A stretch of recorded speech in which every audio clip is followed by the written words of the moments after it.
Thank you for wanting to learn about mid-segments of triangles. Today's lesson, I'm going to learn some relationships about mid-segments of triangles that will help one solve problems of geometry a little bit easier. Our objectives are to learn how to use these properties to solve problems and to be able to identify lengths and distances indirectly.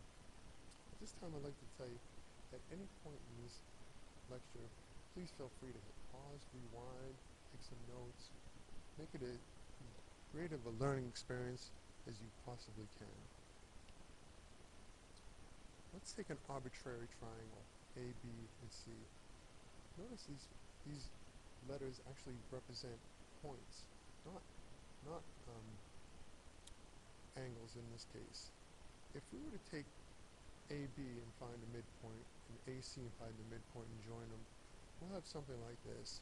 And we'll call these points LN, and we'll join them by a line. And LN, actually the line LN, creates a unique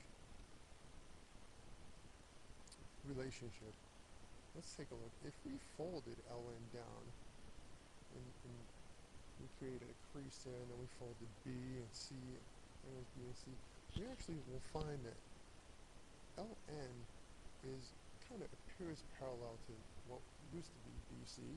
Also, LN is still intact, it's still its same line, but we folded B and C in where they're touching. So we can actually conclude here that BC is twice the length of LN, or LN is half the size of BC. And again, mentioning the parallel, BC appears, at least from I, that it's parallel to LN. But this brings us to our theorem. If a segment joins the midpoints of a triangle, then the segment is parallel to the third side and half its length.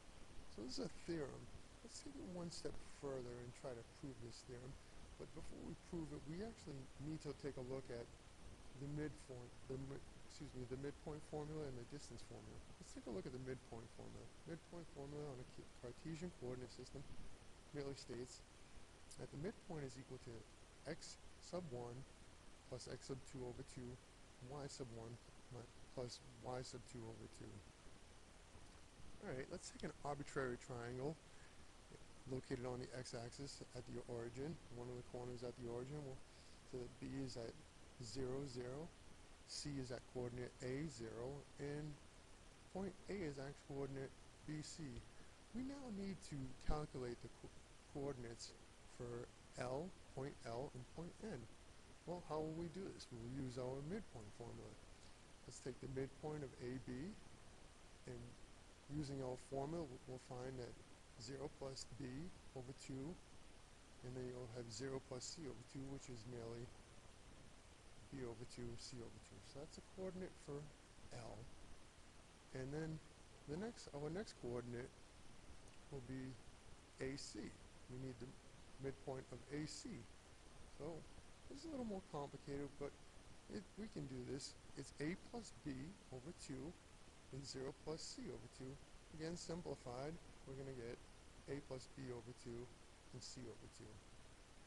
Alright, so now we'll use those two coordinates here in a little while. The next thing we're going to need is our distance formula to prove our theorem. Let's take a look at our distance formula. Here it is. And it merely states that the square root of x sub 2 minus x sub 1 squared plus y sub 2 minus y sub 1 squared. So that's going to be our distance. And this should be a refresher for most of you. Alright, back to our arbitrary triangle here, but now we have the coordinates for L and N. We're going to take the distance formula and use it to find out the distance of Ln. So Ln, plugging all our coordinates in, we're going to find that it's a square root of A plus B over 2 minus B over 2 squared plus C over 2 minus C over 2 squared. So simplify that a little bit further. We're going to find that it's a square root of A over 2 squared, which again simplified a little further is going to be square root of A squared over 4. And finally, we'll find that it's the distance of Ln is actually A over 2. we're going to find the distance of BC. The distance of BC is going to be the square root of a minus 0 squared plus 0 minus 0 squared, and simply simplify that down a little bit. You're going to get the square root of a squared, which is actually a. So there we are. We've said that the distance of BC is a, and that the distance of LN is half of a. So let's take a look at the parallel aspect of it. If we were to continue on and we were to solve using solving slope, we would see that the slope of LN, the line LN, would be actually equal to the slope of line BC. So therefore, we could actually prove this one actually by eye, because you can see that the slope is 0 for each of these lines. Let's continue on. If we have an arbitrary triangle ABCD, and we took and divided that in half, and then we took the and let's take the mid segments of these triangles and put some lines there. We know that these mid segments are going to be half the distance or half the length of BD. And if we divided the triangle again and we put in some mid segments again, we could again say that those mid segments are half the distance or half the length of AC.